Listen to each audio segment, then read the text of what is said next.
नागपुर में चोरी का आरोपी गिरफ्तार, चोरी का ऑटो और मोबाइल जब्त। नागपुर में क्राइम ब्रांच की टीम ने चोरी और अवैध गतिविधि के मामले में एक आरोपी को गिरफ्तार किया है। यह कार्रवाई 17 मार्च 2026 को की गई। पुलिस को गुप्त सूचना मिली थी कि एक लाल रंग का ऑटो रिक्शा जिसमें चोरी का सामान मानकापुर रोड से कोराडी की ओर जा रहा है। सूचना के आधार पर पुलिस ने पेट्रोलिंग के दौरान संदिग्ध ऑटो को रोका। पूछताछ में ड्राइवर ने अपना नाम शिवा उर्फ साहिल परसे, उम्र 24 वर्ष, निवासी यशोधरा नगर बताया। सख्ती से पूछताछ करने पर आरोपी ने कबूल किया कि उसने 13 मार्च की रात यशोधरा नगर इलाके में चोरी की थी। पुलिस ने आरोपी के कब्जे से लगभग 2 लाख कीमत का ऑटो रिक्शा और एक मोबाइल फोन जब्त किया है। आरोपी को हिरासत में लेकर आगे की जांच के लिए यशोधरा पुलिस के हवाले कर दिया है। इस गिरफ्तारी से शहर में चोरी और वाहन सुरक्षा को लेकर पुलिस की सतर्कता का स्पष्ट संदेश दिया गया। फिलहाल इस मामले में क्या है आपकी राय, हमें कमेंट करके जरूर बताएं। पोलीस ठाणे यशोधरा नगरच्या हद्दीमधून एक 3 व्हीलर वाहन बजाज मॅक्झिमा वाहन क्रमांक MH49 CF 6281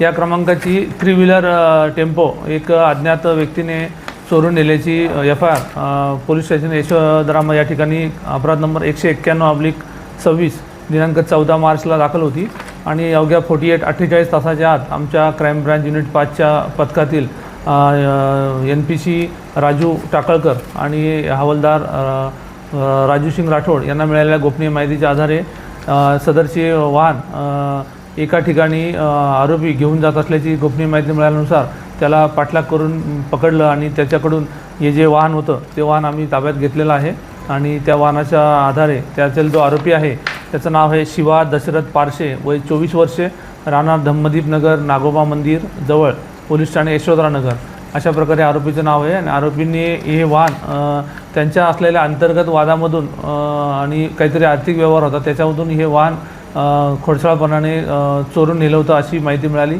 त्यानुसार ते वाहन आम्ही आरोपीचं ताब्यात घेतलेलं आहे आणि पुढील कारवाई करता आम्ही पोलीस ठाणे यशोधरा नगरच्या हद्दीमध्ये ते देत आहे।